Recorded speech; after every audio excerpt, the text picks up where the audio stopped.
Hi dear students of class 10th. This is second chapter I am going to teach. I hope you are staying at your home safely. So today we are going to discuss about the second chapter, that is cell division. Cell division is one of the most important event that is taking place everywhere for the development and growth of an organism. Finally, this whole cell division can be said as the cell cycle, and this cell cycle consists of two phases, one interphase and second is cell division. The interphase is the state when the cell is getting prepared for its division. So some of the important events are taking place in this interphase stage, and these events are classified into G1, S, G2 and M stage. In the G1 stage, there will be synthesis of RNA and proteins, and they are helping during the division of cell. S phase, where the DNA replication occurs. This S phase asked many time it was asked as 1 mark question, and in this S phase only this DNA replication starts. Now the question may be, what is DNA replication? See, as the cells are getting divided into 1, 2, 3, 4, 10, 100 like that. So in each cell there must be DNA. So DNA replication, also duplication you can say, also required, that the DNA can be transferred into the newly formed cells. So this process of duplication of DNA is known as DNA replication. G2 phase, again RNA and protein synthesis occurs. Cell organelles also getting doubled, and the M phase is the cell division phase that consists of karyokinesis and cytokinesis. Karyokinesis means division of nucleus. Karyon means nucleus and kinesis means breakage, division of nucleus. And on the same pattern, this cytokinesis, cytos means cell and kinesis means breakage. Then the cell also divides. After this, now we are going to discuss about the cell division. Cell division may be two types. Sometimes people are thinking as amitosis also. But in your syllabus, only this mitosis is given. So, cell division may be mitosis and meiosis. In the case of mitosis, there will be no any change in the number of chromosomes. No change in chromosome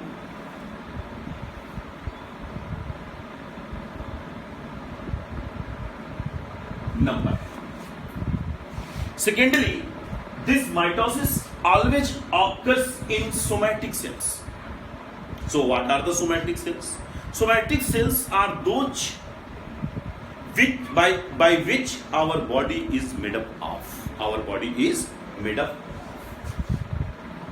In spite of this, in the case of meiosis, the number of chromosomes become half.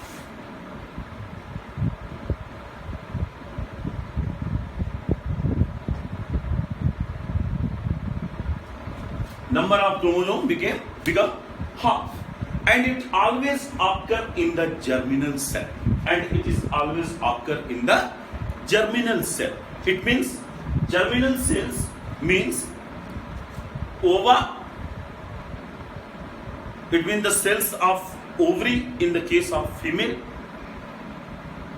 and in male it is present in testis where the sperm formation occur. So this ova and this sperm fuse with these together during the process of sexual reproduction. Therefore, they are called as germinal cell. So I think you must be confirmed about the somatic cells and germinal cells and basic differences between this mitosis and meiosis.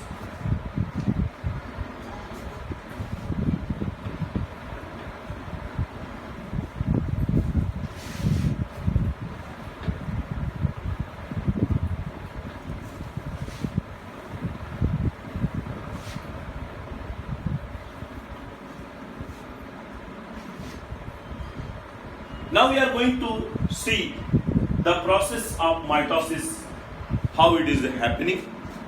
So, if the process is mitosis or meiosis,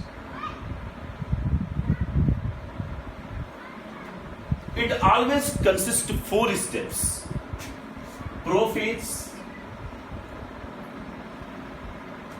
metaphase,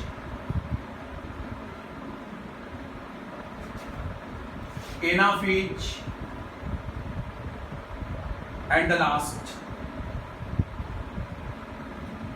telophase.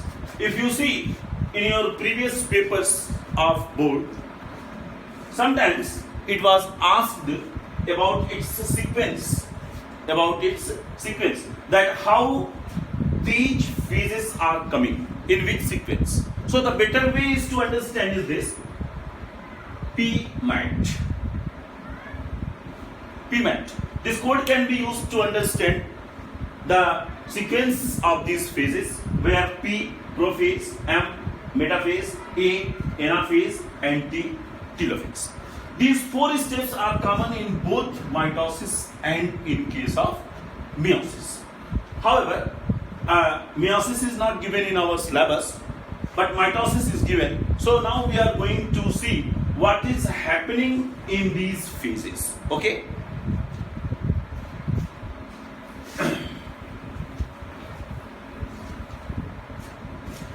As you can see, I have made the diagram here. Initially, if a cell is there, so it looks like that. You can see chromosomes, no? Then a nucleolus, then nuclear membrane, no?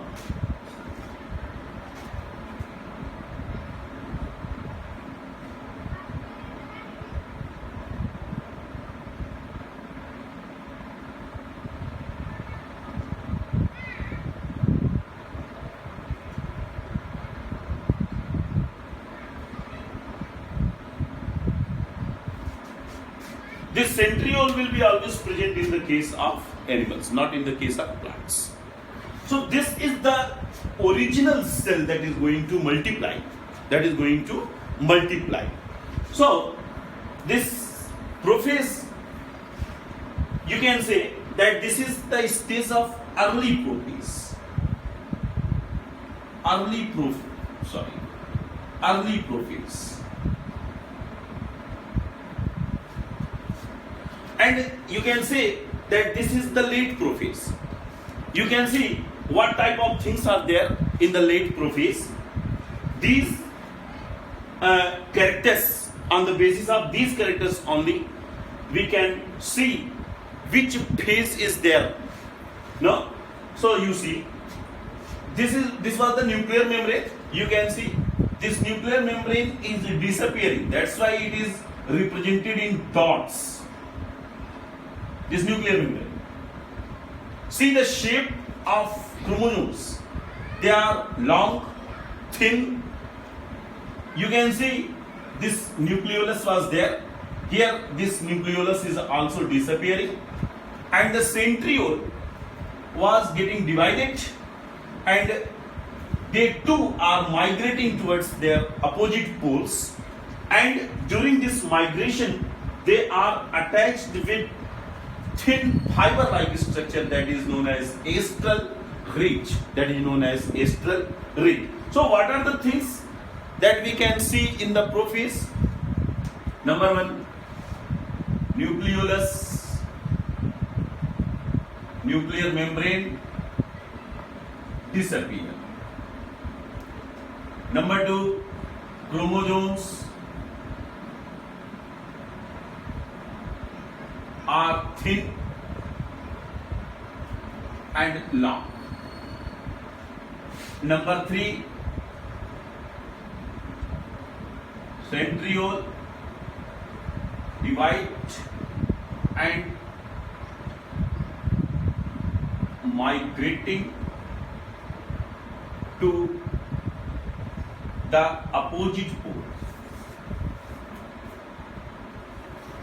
Now, these all three characteristics can be written only by seeing this particular diagram carefully. Okay. After this prophase stage, the next phase is metaphase. In this metaphase, you can see there is no any nuclear membrane, no any nucleolus, centrioles came on opposite poles, and the chromosomes. This is a very distinguishing feature, that the chromosomes are present in the form of chromatids. You can see bivalence. Okay, and now they are getting thick. Here chromosomes were in the form of thread only, but now they are getting thick and small. And the most important characteristic of this metaphase is this. In this metaphase, chromosomes comes at the equator. Equator means a middle line from where the cell can be divided completely into two halves. Okay, so this metaphase is characterized by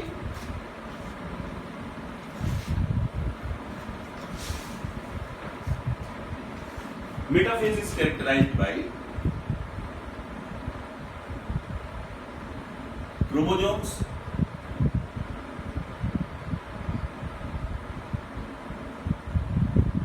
came at equator, bivalent, and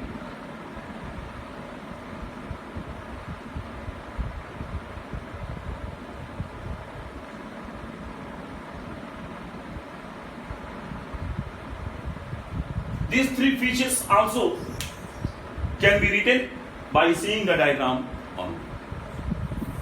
After this metaphase stage, anaphase stage comes. In this anaphase stage,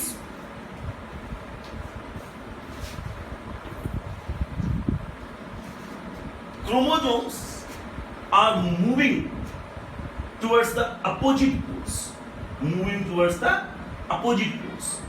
Okay?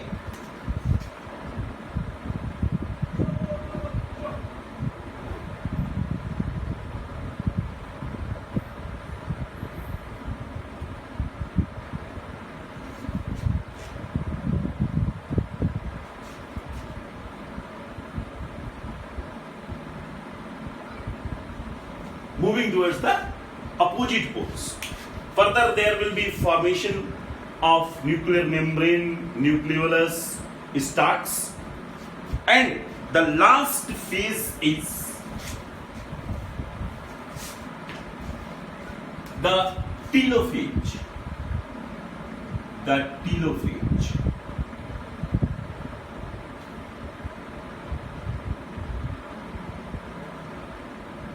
You can see how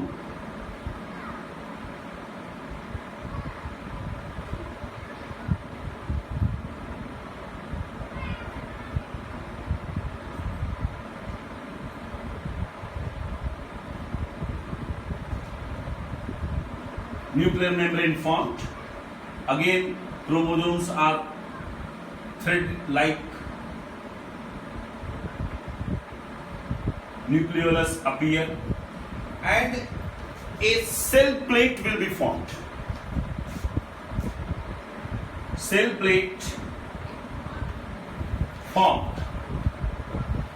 This is for plants. This is for plants. In the case of plant, there will be formation of a cell plate, while in the case of animals, formation of a transverse furrow. Transverse furrow occur. This is the difference how this cell division occur in the case of animals and in the case of plant. In the telophase, there will be formation of a cell plate for the plants, and in the case of animal, there will be formation of a transverse furrow. In the last, in the case of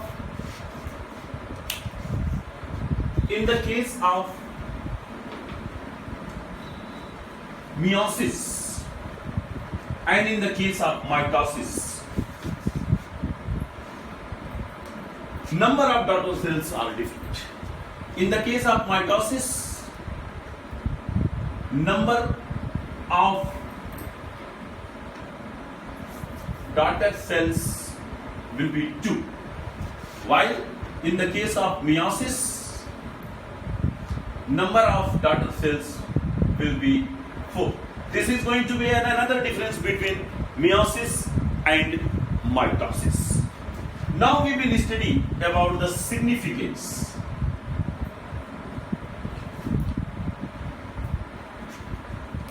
of mitosis.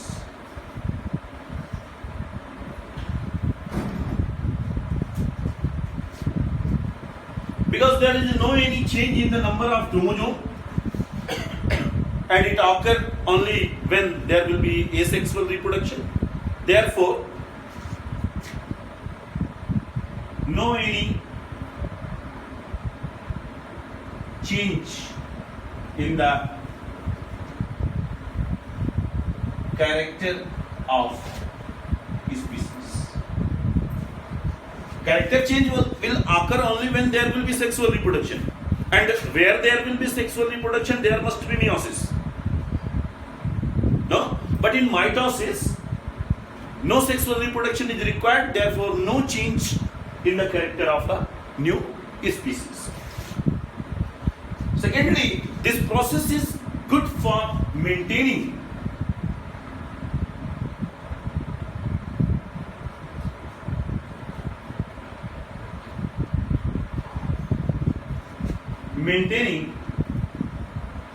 the parental characters as it is, because there is no sexual reproduction, no any change in the number of chromosome. Therefore, parental character will be restored. Third, this is a fast process. Therefore, lower type of organisms like microorganisms, bacteria, and in many asexual type of reproduction like fungi and in algas and many places, this mitosis pattern is present. My dear students, with these points, I am finishing this chapter. So your chapter 2 is also getting finished. I will meet you in the next video. Till then, thank you for watching the video.